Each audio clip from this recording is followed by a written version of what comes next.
Président, Monsieur le ministre, honorables collègues, Monsieur le ministre des Finances, je lis la loi de finances rectificative.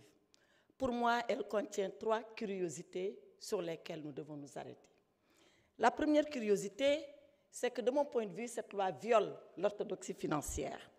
Elle viole l'orthodoxie financière parce que le principe est que la loi de finances rectificative corrige la loi de finances initiale. Or, et vous l'avez expliqué dans l'exposé des motifs, il est arrivé des dépenses auxquelles vous devez faire face. Les inondations en font partie, les élections en font partie, la restructuration du gouvernement en font partie. Comment se fait-il que vous ayez déjà consommé tous ces crédits pour venir nous demander de voter la loi?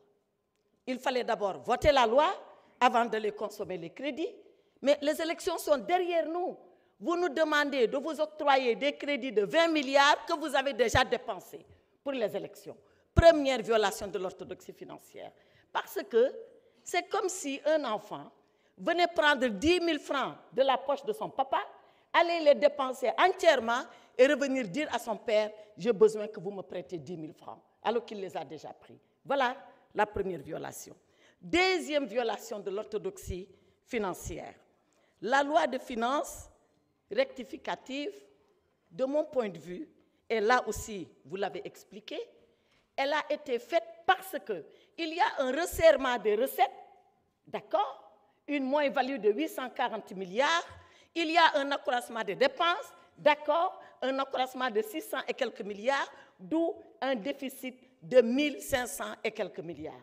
Mais alors, Monsieur le ministre, si nous devons resserrer les recettes, nous devons aussi resserrer les dépenses. Or, qu'est-ce que vous faites? À la page 25, je crois, du budget, vous dites exactement ceci. Sur le fonctionnement, vous consacrez dans la LFR 1676 milliards contre 1571 milliards. Vous êtes en train d'accroître les dépenses de 194 milliards. Pourquoi, alors que vous nous demandez de serrer la ceinture, vous augmentez ces dépenses qui sont des dépenses de fonctionnement? Pour que le peuple sénégalais sache, les dépenses de fonctionnement, c'est les dépenses de prestige pour votre confort, c'est les bureaux, c'est le matériel, c'est tout ce qui fait le confort du gouvernement. Donc, vous réduisez les recettes, vous dites que vous les diminuez et vous augmentez les dépenses. Ce n'est pas de l'orthodoxie financière. Et dans le même temps, vous réduisez les dépenses d'investissement. Voilà pourquoi Mamadou Mouridiaou à Matam, tous les chantiers sont arrêtés et c'est ici, dans la loi de finances rectificative. Pour finir, cette loi de finances que vous nous demandez de voter, elle est illégale.